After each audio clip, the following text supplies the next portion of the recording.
नमस्कार दर्शकों, बहुत बहुत स्वागत है। प्राइम एजेंडा लेकर हाजिर है, मैं हूं अमित सिंह। जम्मू कश्मीर लिबरेशन फ्रंट यानी जेकेएलएफ के आतंकी यासीन मलिक ने अपने हलफनामे में सनसनीखेज खुलासे किए हैं। यासीन मलिक ने दिल्ली हाईकोर्ट में एक हलफनामे में दावा किया कि कांग्रेस सरकार की पहल पर 2006 में वो लश्कर आतंकी और 26/11 हमले के मास्टरमाइंड हाफिज सईद से मिला।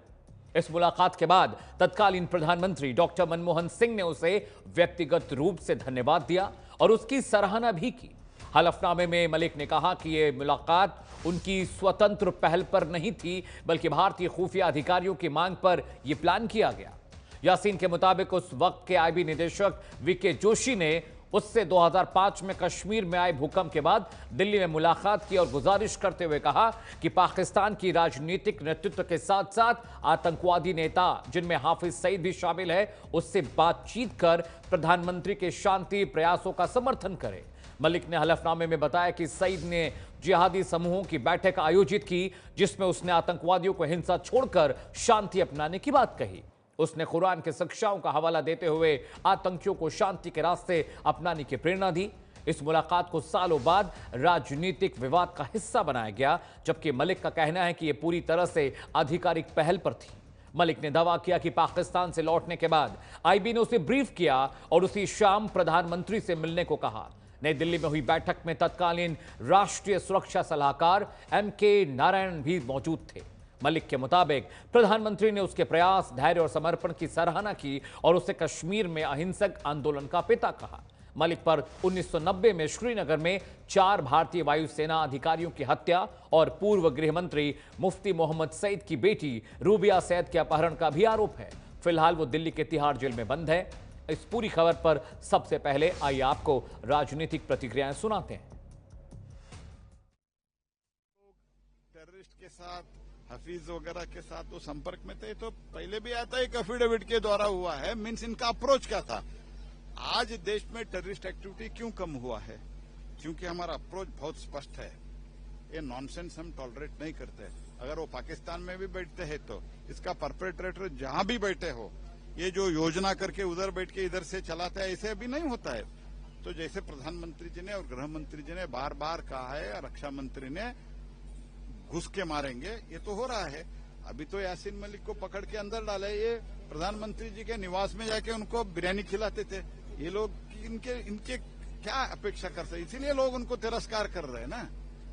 देखिए, ऐसा है ना कि यासीन मलिक ने जो एफिडेविट दिया, उसके बाद वो पूर्व प्रधानमंत्री मनमोहन सिंह से मिले, ये सब उन्होंने कहा है, तो ये आई वॉश है। प्रधानमंत्री मनमोहन सिंह तो क्या थे? He was just a stand alone prime minister. Basically वो ब्रीफिंग देने गए थे सोनिया गांधी जी को। ये पूरा का पूरा गांधी परिवार जो है, ये हमेशा आतंकवादियों से मिला रहा। जब सत्ता में था तब भी, आज जब सत्ता में नहीं है तब भी। और आज तो बहुत इंपॉर्टेंट डे है। आज तो मैडम सोनिया गांधी खून के आंसू निकल रहे थे उनके, बाटला हाउस एनकाउंटर कर देने ना आज, तो आज तो उनको और दुख हो रहा होगा। देखिए, एक खूंखार आतंकवादी के बयानात या उसके एफिडेविट को क्या जो देते हैं, जो कि जेल में है और जिसको हमेशा जो है वो आतंकवादी घटनाओं की वजह से जेल में रहा और इस तरह की बयानबाजी करके अपने बचाव में कुछ कहता होगा, और जो जेल में है कुछ कह रहा होगा, कुछ कहलाया जा रहा होगा, उस पर मैं टिप्पणी नहीं करना चाहता। लेकिन कांग्रेस पार्टी और डॉक्टर मनमोहन सिंह की गवर्नमेंट ने 12 साल में पाकिस्तान को अलग थलग करके रखा और आतंकवाद के विरुद्ध एक ठोस नीति थी। हम बोलते कम थे डॉक्टर मनमोहन सिंह जी, लेकिन ठोस नीति थी। वो पाकिस्तान के रहने वाले होने के बावजूद पाकिस्तान नहीं गए, लेकिन मोदी जी तो बिरयानी खाने लाहौर चले गए थे बिन देश को बताए। अब क्या है उनके और जिसके बीच में कोई बात हुई थी, इसका तो हम लोग उस पर मोहर नहीं लगा सकते हैं। लेकिन एक बात तो है कि सरकार शांति के लिए प्रयास करती है और उसमें कोशिश करती है सब लोगों से बातचीत हो, बातचीत के जरिए कोई रास्ता निकले। चाहे हम नॉर्थ ईस्ट को ले लीजिए, नक्सलाइट को ले लीजिए या और किसी तरह के भी, और हमने देखा है पहले भी। देखिए, अब कौन आज क्या बोल रहा है, इसका क्या मायना? जिनका नाम ले रहे हैं डॉक्टर मनमोहन सिंह, कोई इस देश का एक भी आदमी बोल सकता है कि मनमोहन सिंह साहब देशभक्त नहीं थे? कोई भी ये भी बोल सकता है कि मनमोहन सिंह साहब ने देश के प्रधानमंत्री रहते हुए कोई भी ऐसा काम किया जिससे देश का कहीं भी नुकसान हुआ हो। कोई ये भी कह सकता है कि मनमोहन सिंह देशभक्त नहीं थे। ये सारी बातें बेबुनियाद है। आज मनमोहन सिंह साहब तो है नहीं। तो चलिए, आपने पॉलिटिकल रिएक्शन सुन लिए, डिफेंस एक्सपर्ट्स क्या कहते हैं वो भी आपके लिए सुनना जरूरी है। देखिए, ये जो यासिन मलिक है, ये ही इज अ क्रुक। इसके हाथ खून से रंगे हैं। एयरफोर्स के अफसर मारे हैं, कितने कश्मीरी पंडितों के साथ इसने जुल्म किया है। इसको तो फांसी टंगनी चाहिए अपने करतूतों के लिए। ये अभी तक जिंदा है, ये सरकार की मेहरबानी है, लेकिन इसको अब इसका वक्त आ गया है that he should pay for his crimes. ये कहना कि मैं गया था हाफिज सईद से जाके मिल के आया है, क्या ये सही काम है? Hafiz Saeed is responsible for hundreds of deaths in India, ठीक है? और ये जाके पाकिस्तान गया और उसको और कोई नहीं मिला मिलने के लिए सिवाय उसके। ये कह देना कि मैंने आके प्राइम मिनिस्टर को ब्रीफ किया था, नारायण साहब को ब्रीफ किया था, ये सब कहानियां हैं, महज बकवास। देखिए, मैं यही कहूंगा कि देश के लोगों को देखना चाहिए कि आपकी सरकार किस किस्म की थी। एक यासीन मलिक जैसा मर्डरर, टेररिस्ट, जिसने आपके 5 एयरफोर्स अफसरों को मारा, बहुत सारे कश्मीरी पंडितों को मारा, उस जैसे आदमी को हम एज एम्बेसडर यूज कर रहे हैं हाफिज सईद को मिलने के लिए। क्या हमारे बाकी डिप्लोमेटिक सिस्टम नहीं थे?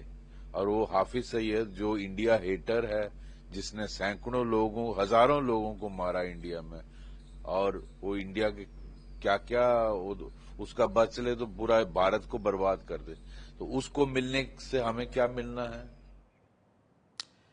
तो इस अहम खबर पर चर्चा के लिए एक बड़ा पैनल मेरे साथ जुड़ा है। स्वागत कीजिए डॉक्टर रोहित सक्सेना जी का। नेता हैं बीजेपी के। डॉक्टर राम पांडे मेरे साथ हैं, प्रवक्ता हैं कांग्रेस पार्टी के। आप सभी का बहुत बहुत स्वागत है। आर के भार्गव मेरे साथ हैं, is a defence expert. Bhargav sir, welcome to the show. इसके अलावा संजीव मिड्ढा जी मेरे साथ है, फॉरेन एक्सपर्ट हैं, विदेशी मामलों के जानकार है। और मेरे साथ स्टूडियो में विजय नारायण सिंह जी हैं, वरिष्ठ पत्रकार है। उनके जरिए भी हम तमाम विषयों पर चर्चा करेंगे। सबसे पहला सवाल मेरा कांग्रेस पार्टी से है। डॉक्टर राम पांडे, जिस तरह का हलफनामा यासीन मलिक ने दिया है, उस पर आपकी पहली प्रतिक्रिया चाहता हूं। पहली प्रतिक्रिया तो यही है कि भारतीय जनता पार्टी आतंकवादियों के साथ है।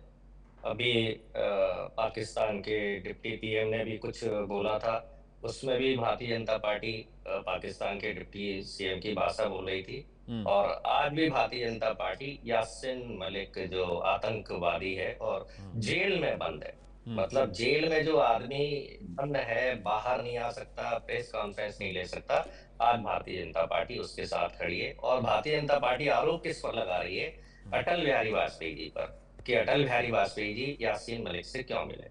भारतीय जनता पार्टी किस पर आरोप लगा रही है? मनमोहन सिंह जी पर, कि मनमोहन सिंह जी आतंकवादी से मिले। अटल बिहारी वाजपेयी भले ही बीजेपी के नेता है, मनमोहन सिंह जी कांग्रेस के से प्रधानमंत्री थे, लेकिन दोनों के बारे में भारतीय जनता पार्टी की इतनी घटिया सोच, जैसे हम सूरज की ओर थूकेंगे तो थूक हमारे चेहरे पर गिरेगा। और मान लिया ये हाफिज सईद से मिले, ये हुआ वो हुआ, ये सब 2014 के पहले की घटना है ना। 2014 के पहले आतंकवादियों से मिलना जुलना ये ज्यादा था। तो मोदी जी आतंकवादियों के पिता नवाज शरीफ से मिलने क्यों चले गए तुरंत ही? क्या धन्यवाद देने गए थे? भाई, मैन जो सरगना है हमारे देश में आतंकवादी भेजने का, वो तो पाकिस्तान का प्रधानमंत्री है ना। और आतंकवादियों के पिता को, आतंकवादियों के सरगना को मोदी जी ने सबसे पहले शपथ ग्रहण में सारी दुनिया में आतंकवाद के पिता को न्योता दिया।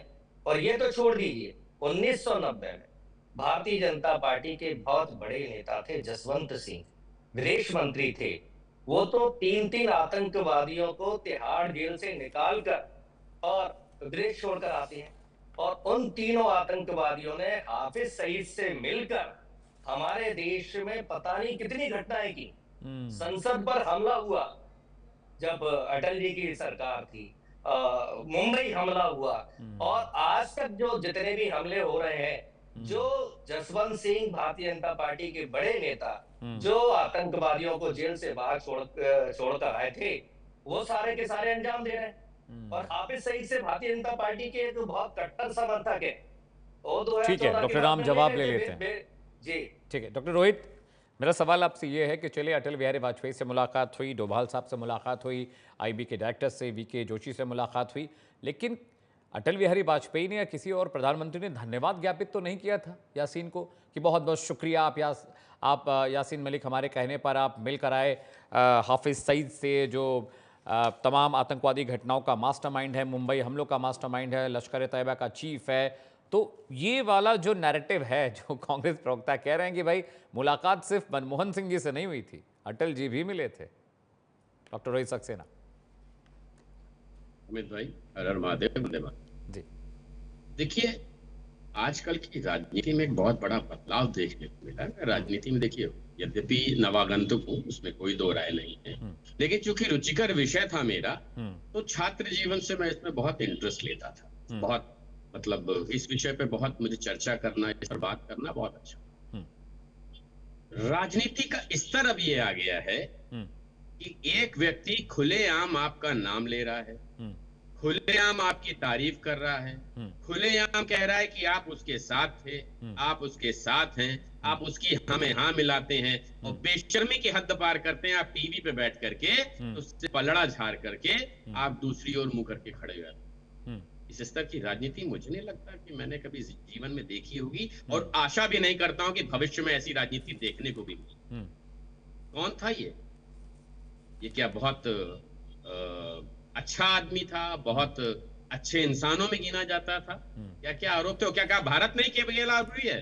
10 मिलियन का इस पर जो है इनाम है अमेरिका में। खुलेआम आपका नाम ले रहा है, और बेशर्मी आपकी ये है कि आप चैनल पे बैठ करके आरोप कहां मढ़ रहे हैं। ये अंतर होता है। आपके गृह मंत्री तत्कालीन कहते हैं कि बिना हम सबूत दिए पाकिस्तान पर कोई कार्रवाई नहीं कर सकते हैं।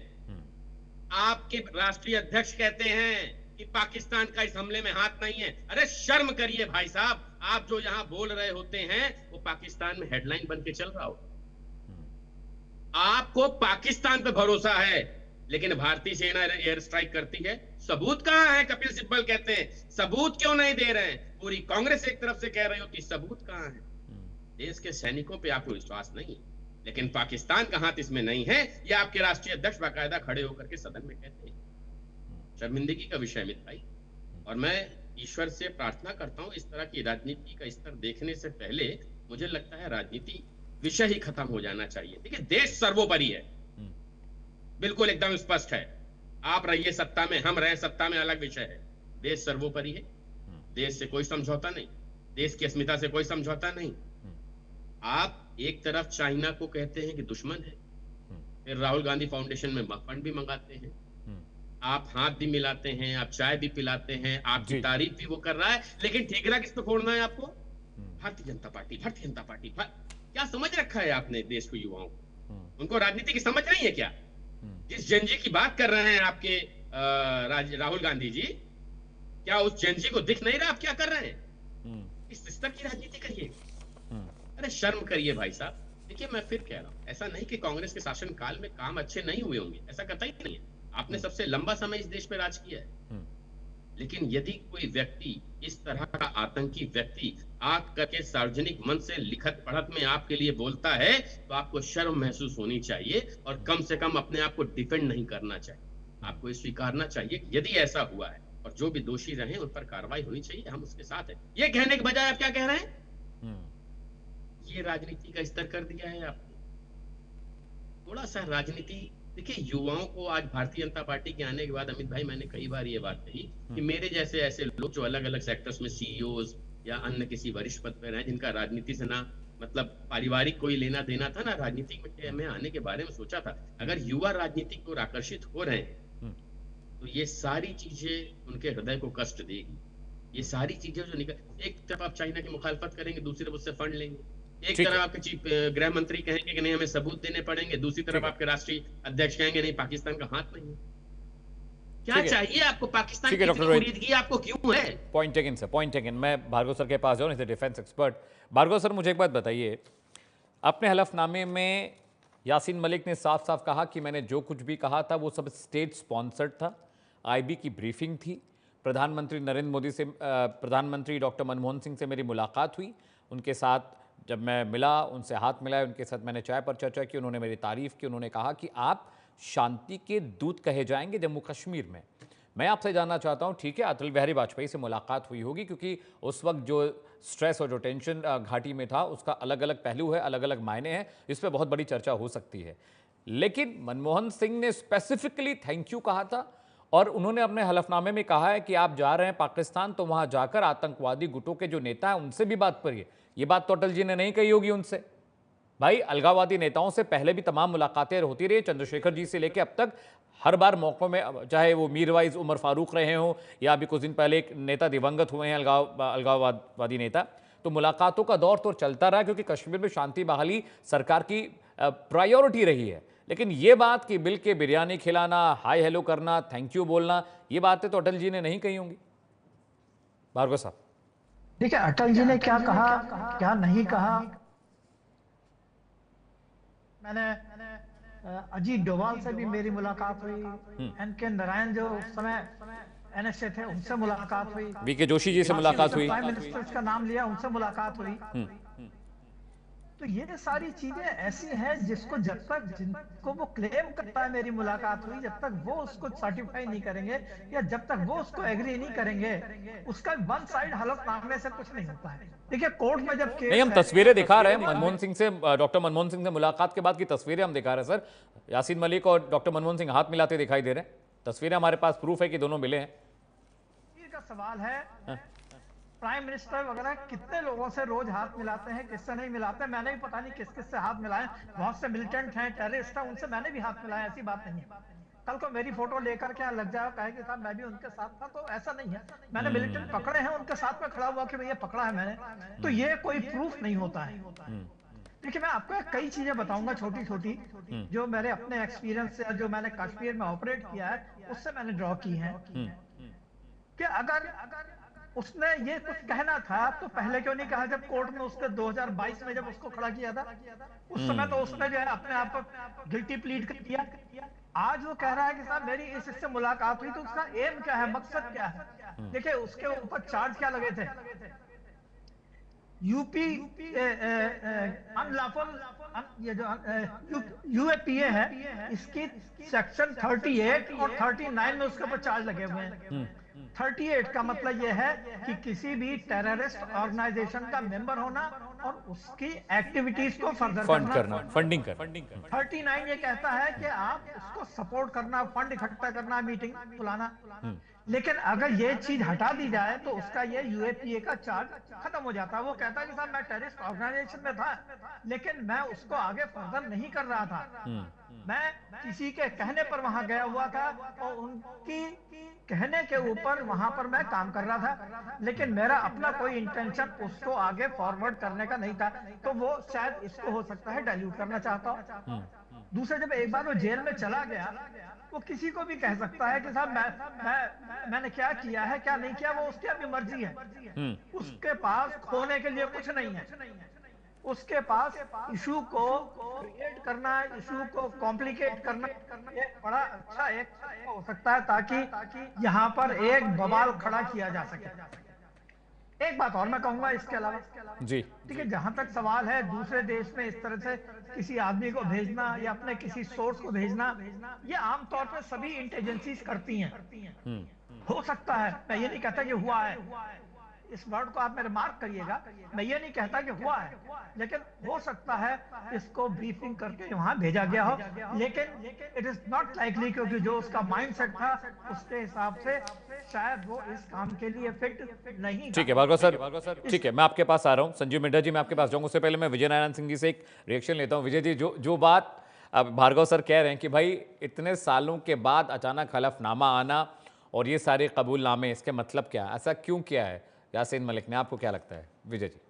मैं भार्गव जी की बातों से पूरी तरह सहमत हूँ और यासीन मलिक का उनको ये लगने लगा है कि अब उनकी जान नहीं बचने वाली है, वो बाहर नहीं आ सकते या उनको फांसी भी हो सकती है, कुछ भी हो सकता है उनके साथ, वो न्यायालय तय करेगा क्या होगा। तो वो कहीं ना कहीं से कि ये बचने की कोशिश है उनकी, इसके अलावा और मेरे समझ में कोई बात नहीं आ रही है। और मुझे तो इस बात पर तकलीफ़ होती है कि एक आतंकवादी, एक वो भी खतरनाक आतंकवादी जिसने हमारे वायुसेना के 4 जवानों की हत्या की, सैकड़ों हजारों नागरिक उन लोगों की आतंकी गतिविधियों में मारे गए, हम उस आदमी की बात पर भरोसा कर रहे हैं। क्या मतलब है? एक आतंकी, एक झूठा, एक बेईमान अदालत में अपने को बचाने के लिए 10 तरह के तर्क देता है, क्या हमें मान लेना चाहिए? और ये आज शांति दूत बनने चला है, इसने ये बात पहले क्यों नहीं की? इसको पहले ये बात करनी चाहिए थी और सीधे आके अदालत को बताता या सरकार को बताता कि साहब हम तो शांति दूत थे, आप जांच करा लीजिए। दूसरी बात कि जो इसने कहा है इसका साक्ष्य क्या है? मनमोहन सिंह जी तो अब नहीं है, कौन सफाई देगा? वाजपेयी जी भी नहीं है, लेकिन मीडिया में रहने के नाते मुझे पता है कि ये लोग मिले थे। यासीन मलिक और ये अलगाववादी गुट तमाम दिल्ली आते जाते थे और यहाँ तक कि आने जाने का इनका जो खर्च होता था वो भी भारत सरकार वहन करती जी। पाकिस्तान एम्बेसी में बिरयानी जी बिल्कुल हुआ करती थी। और पाकिस्तानी एम्बेसी ईद पर इन लोगों को बाकायदे दावत पर बुलाती थी। तो हमारे देश का लोकतंत्र और हमारे देश के नेता इतने लोकतंत्र थे और इतने उदार थे कि उन्होंने आपको ये अवसर दिया। तब तो आपने कभी नहीं कहा कि मैं शांति दूत हूँ और मैं शांति स्थापित करना चाहता हूँ। तब तो आपको पाकिस्तान के साथ जाना था या अलग कश्मीर मांग रहे थे। आप भूख हड़ताल पे बैठे हुए थे। आप भूख हड़ताल पर बैठ गए थे। यहाँ तक कि कश्मीर में जब बाढ़ आई थी और हमारे सेना के जवान कश्मीर के तमाम लोगों को बचाने की कोशिश कर रहे थे तो आपने हमारे जवानों पर हाथ उठा दिया था, थप्पड़ मारा था आपने। तब आपको ये याद नहीं आया कि आप शांति दूत हैं?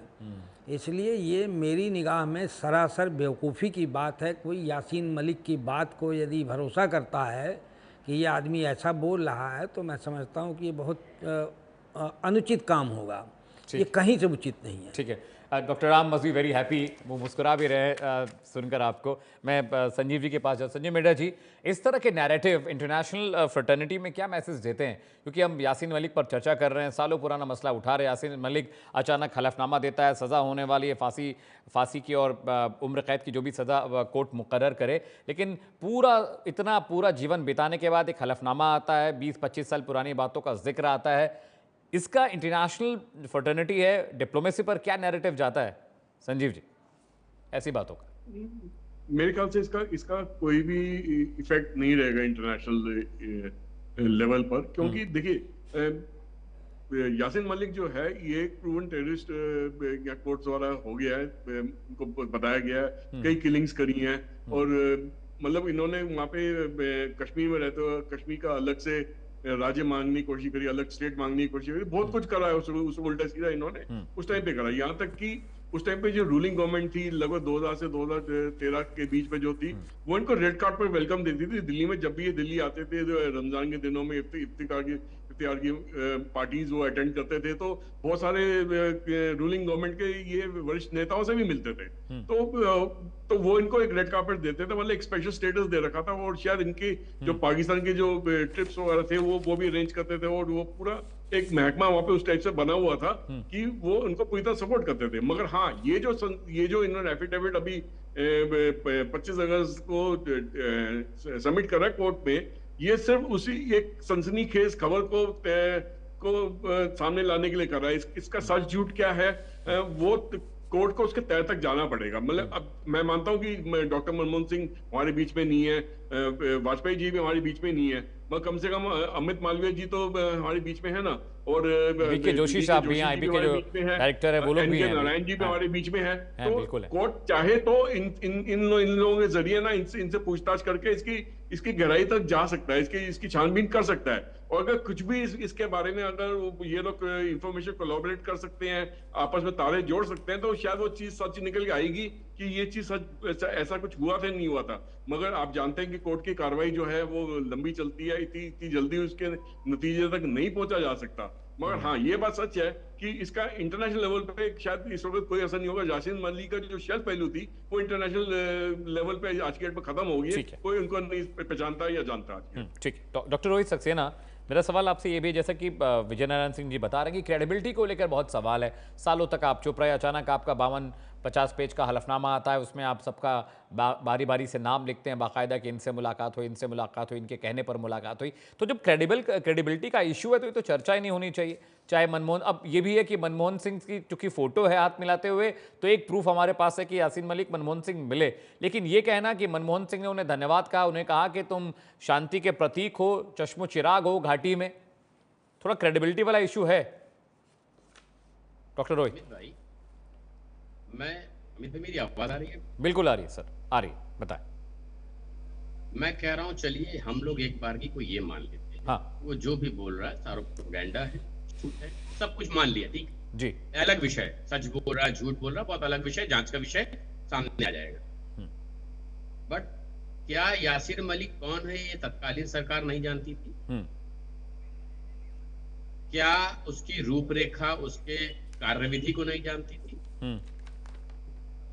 तो सरकारी सुरक्षा, सरकारी गाड़ियां, सरकारी खर्च, ये सारा वहन करने की क्या मतलब था इसका? मैं कह रहा हूं झूठ बोला सच बोला बहुत बात का विषय, बहुत बात का विषय, जो होगा जांच होगी, सामने आएगा, सच है झूठ है वो दरकिनारे की बात जी, it will take time. But what ever question I have raised, tell me whether he has been provided the government security and the facilities or not। यदि हाँ, तो उसका बैकग्राउंड जानने के बाद भी, उसके बारे में सब कुछ जानने के बाद भी वो व्यक्ति कौन है, क्या करता है, उसके ऊपर क्या क्या आरोप हैं, किन किन कृत्यों में वो शामिल है, उसके बावजूद ये सुरक्षा देना क्या सही है? मैं बैठे सारे अपने सम्मानित सदस्यों से पूछ रहा हूं, क्या ये सही है? बैकग्राउंड जानने के बाद भी आप मुझे बताइए, आपने भी तो वो भी दौर देखा होगा ना, जब भारत के जवान कश्मीर घुसते थे कैसे पत्थरबाजी होती थी, आज क्या होता है?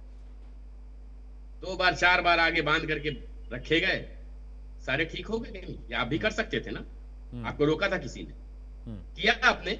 नहीं करना था, क्योंकि आपको तो अलगाववादियों को सुरक्षा देनी थी, भारत के नागरिकों के दिए हुए कर के पैसे से, टैक्स के पैसे से उसको सुविधाएं देनी थी, गाड़ियां देनी थी, सुरक्षा देनी थी, विदेशी यात्राएं करानी थी, ऑफिसर से मिलने जाने देना था, पाकिस्तान से मिलने जाने देना था।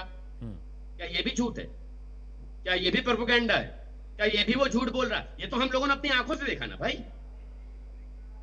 तो किसी भी सरकार का अपने देश के जो दुश्मन है, जो आरोपी है, आतंकी है, उसके लिए करना किस हद तक सही है? आप तो जब सैनिक जाते थे, मारे जाते थे, सरकार चुप रहती थी, आपने कभी सुना वक्तव्य? उस समय चलिए मैं मतलब मीडिया में ही था, इस समय सारी चीजें होती थी, क्या ये चीजें सही थी? वही देश है, वही राज्य है, सरकार बदली है, किसी की हिम्मत नहीं सैनिकों पर पत्थर उठा लिया। पत्थर उठाइएगा तो फिर आपको पता जवाब कैसे मिलेगा, ये आप भी कर सकते थे। यानी ये मान के चले आप ये सब करने में सक्षम नहीं थे, आपके ये सब करने के लिए हाथ रोक लिए गए थे, हाथ बांध दिए गए थे। ठीक है अमित भाई, doctor Rohit, I'll have to go for a break, short break। ठीक है डॉक्टर रोहित, मैं आ रहा हूँ, एक छोटे से ब्रेक का वक्त है, ब्रेक के बाद भी ये हम डिबेट लगातार जारी रखे हुए, छोटा सा ब्रेक ले रहे हैं, कहीं जाइएगा नहीं। ब्रेक के बाद आपका स्वागत है, you are watching prime agenda, और आज हम बहस कर रहे हैं यासीन मलिक के हलफनामे पर, जिस पर सियासी भूचाल मचा हुआ है। मेरे साथ स्टूडियो में वरिष्ठ पत्रकार विजय नारायण सिंह जी हैं, इसके अलावा मेरे साथ डॉक्टर रोहित सक्सेना है, is a leader of BJP, doctor Ram Pandey मेरे साथ है, is a spokesperson from Congress, R K. Bhargav sahab मेरे साथ है, इज ए डिफेंस एक्सपर्ट, और संजीव मेड्डा मेरे साथ है, इज ए फॉरेन एक्सपर्ट, विदेशी मामलों के जानकार हैं। डॉक्टर राम, मुझे एक बात बताइए, जो बात बीजेपी के प्रवक्ता डॉक्टर रोहित सक्सेना कह रहे हैं कि बहुत वाजिब बात है कि भाई चलिए ठीक है, बातचीत हुई, मुलाकात हुई, इसे लेकर कोई तस्दीक करने वाला नहीं, लेकिन ये बात तो सही है ना कि एक आतंकवादी को जो टेरर फंडिंग में शामिल था, जिसने फोर्स के हमारे 4 सैनिकों को मारा, इसके अलावा वो JKLF का कमांडर था, और अलग अलग मुख्तलिफ इलाकों में आतंकवाद फैलाने के लिए उसका नाम हमेशा से जो जांच एजेंसियां हैं उनकी सुर्खियों में रहा है। लेकिन सरकार जिस तरह का VIP ट्रीटमेंट दे रही थी, सवाल तो उस पर भी खड़े होने चाहिए ना। चलिए मान लिए नहीं मुलाकात हुई, नहीं बिरयानी खिलाई, नहीं कहा मनमोहन सिंह जी ने कि आप देवता हैं कश्मीर में शांति के, लेकिन ये जो प्रिविलेज मिल रहे थे कि सरकारी फ्लाइट से आना जाना, सरकारी खर्चे पर रहना, दिल्ली की एम्बेसीज में दावतें उड़ाना, ये सब तो सरकार की नाक के नीचे ही हो रहा था ना डॉक्टर राम? ये तो जब अमित शाह तड़ीपार थे तब भी हो रहा था। कौन सी सुविधाएं नहीं मिल रही थी जब अमित शाह तड़ीपार थे? और सबसे बड़ी बात ये है कि आपके पैनल पर जितने भी लोग हैं, कोई यासीन मलिक का समर्थन नहीं कर रहा है, केवल भारतीय जनता पार्टी के प्रवक्ता को छोड़कर और भारतीय जनता पार्टी को छोड़कर।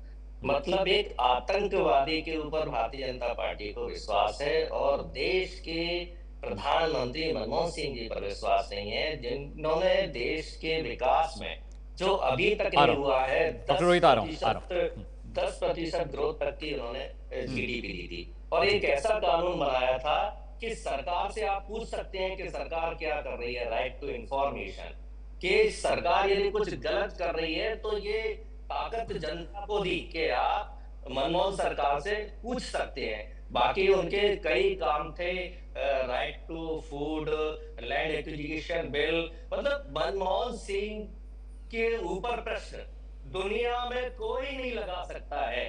अब भारतीय जनता पार्टी एक आतंकवादी की बातों में आकर लगा रही है और देश की सारी जनता, सारा युवा आज भारत के साथ है, लेकिन भारतीय जनता पार्टी पाकिस्तान के साथ है। देश की जनता नहीं चाहती थी कि भारत और पाकिस्तान का क्रिकेट मैच हो, यहां तक कि कई भारतीय जनता पार्टी के कार्यकर्ता नहीं चाहते थे। 140 करोड़ जनता नहीं चाहती थी कि पाकिस्तान के साथ मैच हो, लेकिन जैसा को आतंकवादियों के साथ खेलना था, जैसा को आतंकवादियों का समर्थन करना था। अमित शाह का बेटा है, जैसा नरेंद्र मोदी के खास आदमी है अमित शाह। अब बताइए, देश का गृह मंत्री, देश के गृह मंत्री का बेटा पाकिस्तान के साथ मैच खेल रहा है और एक तरफ बीजेपी के प्रवक्ता कहते हैं कि हम रूस और यूक्रेन का युद्ध 2 मिनट में रुकवा देते हैं, हम विश्व गुरु है, हमसे बड़ा कोई नहीं है, और ये पाकिस्तान के साथ मैच नहीं रुकवा सके। आईसीआई की जो जिसके जैसा अध्यक्ष है, आप जैसा से नहीं बोल सके कि ये छोटा सा मैच रुकवा सके। आप मिले हुए हो और ये आतंकवाद की घटनाएं कब शुरू हुई है, कब कश्मीरी पंडितों को भगाना शुरू किया है? जब बीजेपी की सरकार थी 1990 में।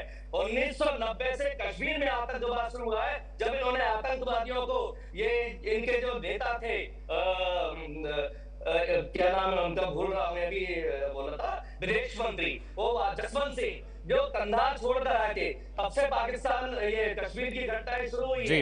कश्मीरी पंडितों राम पंडित जवाब, doctor Ram let's take answer from BJP spokesperson. ठीक है, ये थोड़ा अलग नैरेटिव हो गया। 90 पे हम आतंकवाद में घाटी में चले गए, लेकिन ठीक है। Doctor Rohit please reply, please respond. थोड़ा सा राम भाई का जनरल नॉलेज तेज कर दूं जी। आप 90 की बात कर रहे हैं, 89 में क्या हुआ था आइए बताइए मुझे, किसकी सरकार थी, बीजेपी का अपहरण हुआ था, किसने किया था? अरे मुझे बताइए ना, मुझे बताइए, जब वीपी सिंह जी की सरकार थी किसकी बेटी का अपहरण हुआ था? आप तो 90 पहुंच गए, 1 साल छोड़ करके। छोड़ने भागने की आदत तब तक है, आपको कैसे आ जाती है मुझे समझ में नहीं आता। आप 90 पहुंच गए, अभी 89 आप बता ही नहीं पाए। वीपी सिंह की सरकार थी, आपके समर्थन की सरकार थी, ठीक है ना। मुफ्ती मोहम्मद सईद साहब जो है गृह मंत्री थे आपके। सुनिए, अरे मुफ्तिया सईद का अपहरण हुआ था, यासीर मलिक ने किया था, कौन था मुझे बताइए। दूसरी बात, अभी आइए अमित भाई, इस यासीर मलिक को राज्य और केंद्र दोनों की जेड और वाई श्रेणी की सुरक्षा प्राप्त थी। जेड और वाई श्रेणी की सुरक्षा कैसे दी जाती है, ये मुझे शायद बताने की आवश्यकता नहीं है। एक्सपर्ट्स हमारे साथ बैठे हैं, बाकायदा केंद्र की कमेटी होती है, राज्य की कमेटी होती है, वो देती है। ये सुरक्षा आपने दी थी, क्यों दी थी भाई? चलिए मैं मान रहा हूं, मैंने पहले कहा, देखिए मैं मनमोहन सिंह जी पे कोई प्रश्न नहीं उठा सकता, क्यों? क्योंकि वो जीवित नहीं है और हमारा धर्म ये कहता है किसी भी मृत व्यक्ति पर कोई आरोप आप नहीं लगा सकते, और मैं इस बात को कहता हूं कि मैं उन पर कोई आरोप नहीं लगा रहा हूं। मैं अपने धर्म के विपरीत नहीं जाऊंगा, क्योंकि वो इस दुनिया में जवाब देने के लिए नहीं है। तो वो क्या कह रहा मुझे इससे मतलब नहीं है, लेकिन उस पर आरोप था। आप सरकारी खर्च पर उसको बुलाते थे, जेड वाई श्रेणी की सुरक्षा देते थे। आप जब गेस्ट हाउस में उसको रुकवाते थे, उसका भी खर्च सरकारी खर्च से जाता था। ये सब क्या था? मासूम थे आप, आपको पता नहीं था क्या करना है। यासीर मलिक कौन है आप नहीं जानते थे? 89 में आपकी समर्थित सरकार के ही बेटी को, गृह मंत्री की बेटी को उठा ले गया था, आप जेड वाई श्रेणी सुरक्षा दे रहे हैं।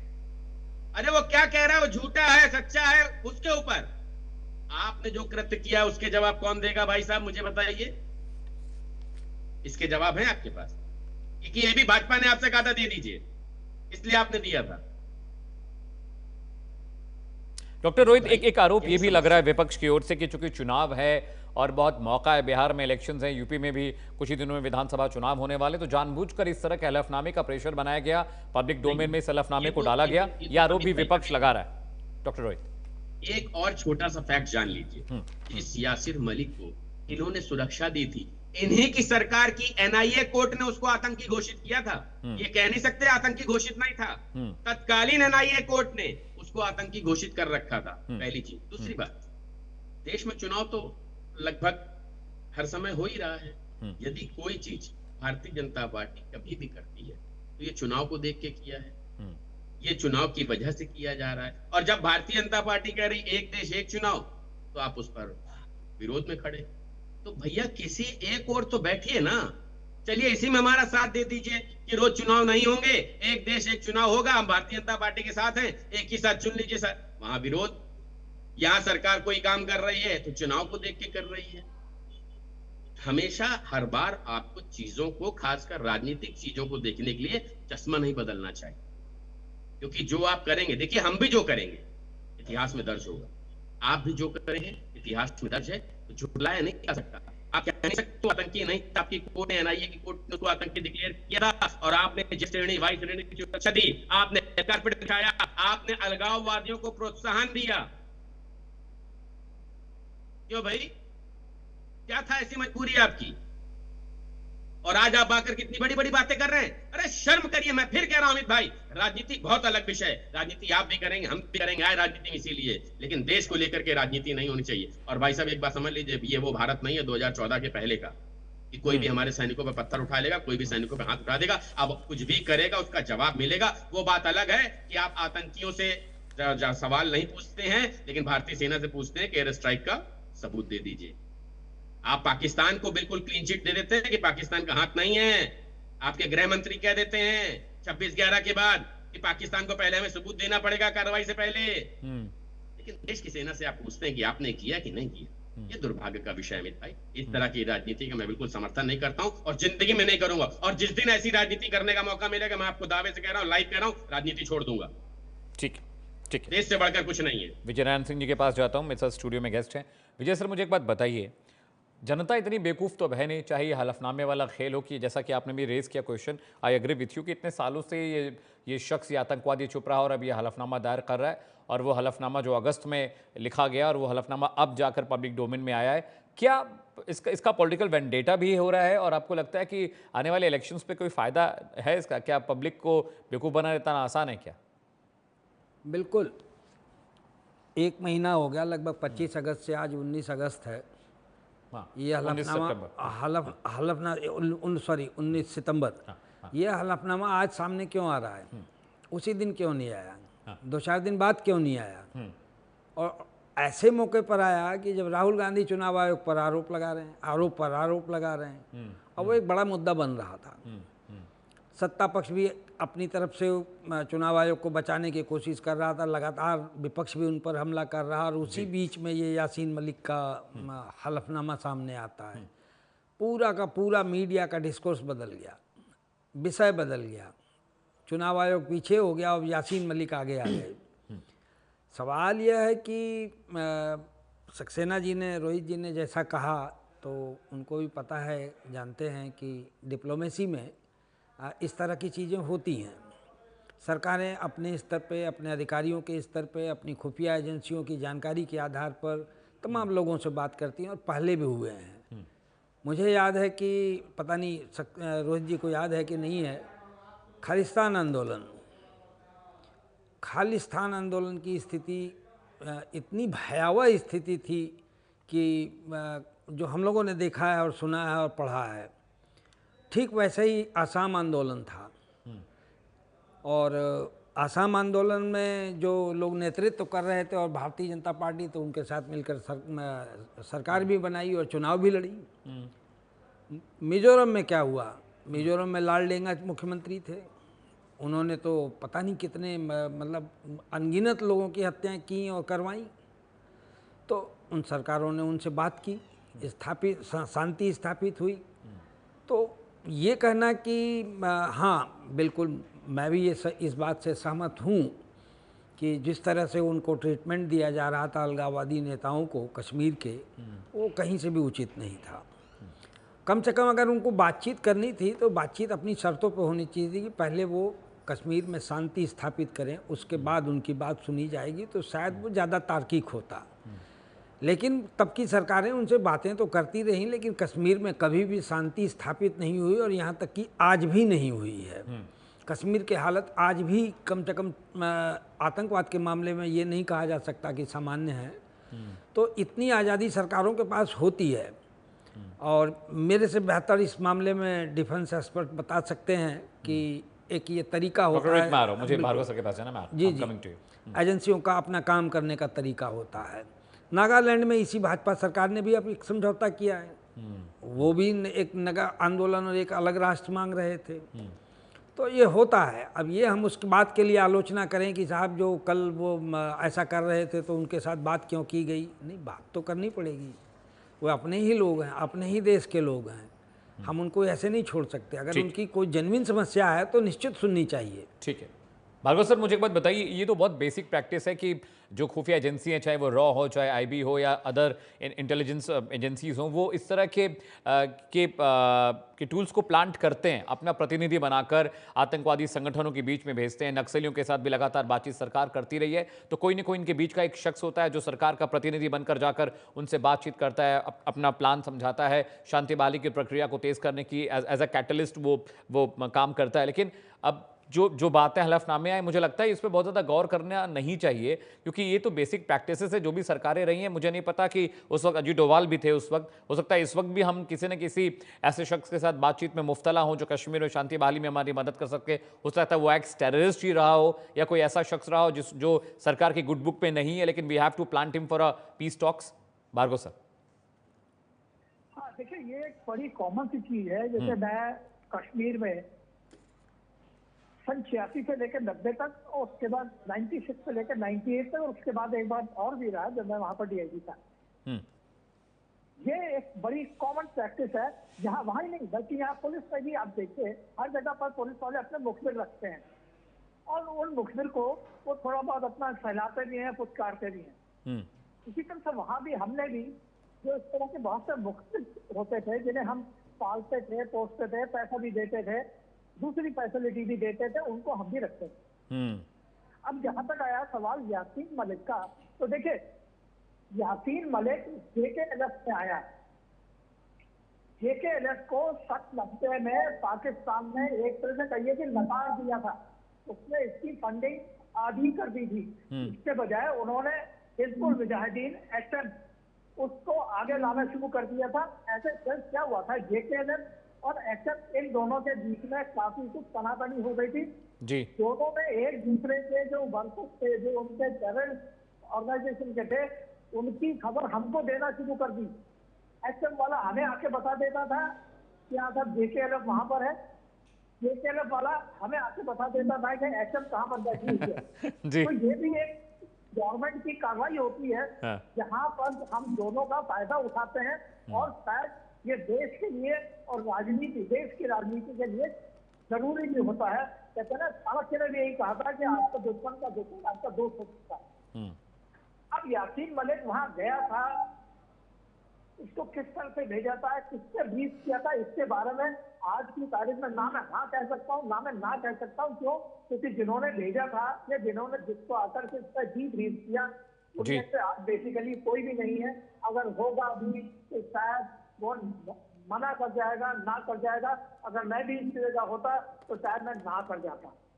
तो ये तो रही यासीन मलिक के एक एपिडेमिक की बात। दूसरा जो मैं इससे पहले अपने जब कह रहा था कि देखिए, यासीन मलिक ने जो भी कुछ कहा, जब तक उसको सपोर्ट नहीं मिलता, जब तक उसके लिए एविडेंस उसकी सपोर्ट नहीं होती है, सेकंड नहीं होती, तब तक वो बेकार है। वो कुछ भी एविडेंस दे सकता है। हमारे पास कोई प्रूफ नहीं है, कोई उसके पास एविडेंस नहीं है, कोई आके उसके टेबल में खड़े होकर कहने वाला नहीं है कि वाकई में ऐसा हुआ था। ठीक है भार्गव सर, मेरे पास ज्यादा वक्त नहीं है, मेरे पास सिर्फ 2 मिनट बचे हैं, मुझे राम पांडे के पास जाना है। मैं आ रहा हूँ, रोहित आपके पास भी आ रहा हूँ। Doctor Ram Pandey, 1 minute to you sir, 60 second to respond, closing comment. Doctor Ram. Thank you. BJP प्रवक्ता को 15 मिनट और कांग्रेस के प्रवक्ता को 1 मिनट। धन्यवाद। और आपने सबसे बड़ी बात देखिए, अमित सिंह जी, आपको टोकना चाहिए था बीजेपी प्रवक्ता को, जब बीजेपी प्रवक्ता ने कहा कि 89 में जो वीपी सिंह की सरकार थी वो कांग्रेस समर्थित थी। मुझे लगता है यहाँ जितने भी लोग हैं सबको पता होगा कि जो वीपी सिंह की जो सरकार थी वो बीजेपी की समर्थित थी, और बीजेपी प्रवक्ता कह रहे हैं कि आतंकवाद की घटनाएं उस समय हुई थी। तो ये स्वयं स्वीकार कर रहे हैं कि आतंकवाद की जो घटनाएं हैं वो बीजेपी सरकार में हुई थी और आतंकवादियों को ये छोड़ने गए थे, और ये कह रहे हैं कि हमारे यहाँ कोई आतंकवाद की घटनाएं हुई। भाई पहलगाम में जो 26 लोग मारे गए ये उनको हिंदुस्तानी नहीं मानते हैं। पुलवामा में जो हमारे 50 जो आर्मी मैन शहीद हुए ये उन आर्मी मैन को हिंदुस्तान का नहीं मानते हैं। पठानकोट में आतंकवादी संगठन आईएसआई जांच करने के लिए आता है, उसको इन्होंने बिरयानी खिलाई थी और उसको इन्होंने वीआईपी सुविधाएं दी थी, जो आईएसआई संगठन पाकिस्तान से आतंकवादियों को भेजता है। तो ये इनका, और मुझे ज्ञान बढ़ाने की बात कर रहे थे आप अमित सिंह जी, इनका ज्ञान परफेक्ट कर दीजिए कि 89 में बीजेपी समर्थित सरकार थी। जनता दल का विलय हो गया था, जनता दल का विलय हो गया था उस पार्टी में। जी जी, please doctor Ram, please continue, please, ज्यादा वक्त नहीं है, मुझे जाना है डॉक्टर रोहित के पास भी। ठीक है, यू डन जी। तो बात यही है, सारा विश्वास की बात है। बीजेपी को आतंकवादी पर विश्वास है, हमें मनमोहन सिंह जी पर विश्वास है, हमें अटल जी पर भी विश्वास है कि वो आतंकवादियों का साथ नहीं दे सकते, लेकिन मोदी जी पर नहीं है, क्योंकि मोदी जी बार-बार पाकिस्तान गए, बार-बार पाकिस्तानियों को बुलाया, मोदी जी ने आईएसआई को बुलाया, मोदी जी ने जब हमारे 26 लोग मारे गए तो क्रिकेट मैच खिलवाया, इसलिए मोदी जी पर किसी को विश्वास। चलिए ठीक है doctor Rohit, 60 seconds to you. ठीक है doctor Ram, point taken. Saxena sahab, हमारे जो वरिष्ठ पत्रकार भाई साहब हैं विजय भैया, उन्होंने 2 आंदोलनों के बारे में मुझसे पूछा, तो सर वो दोनों आंदोलन जब हुए तो एक के समय में पैदा ही नहीं था, दूसरे समय में मैं लगभग तभी पैदा हुआ था।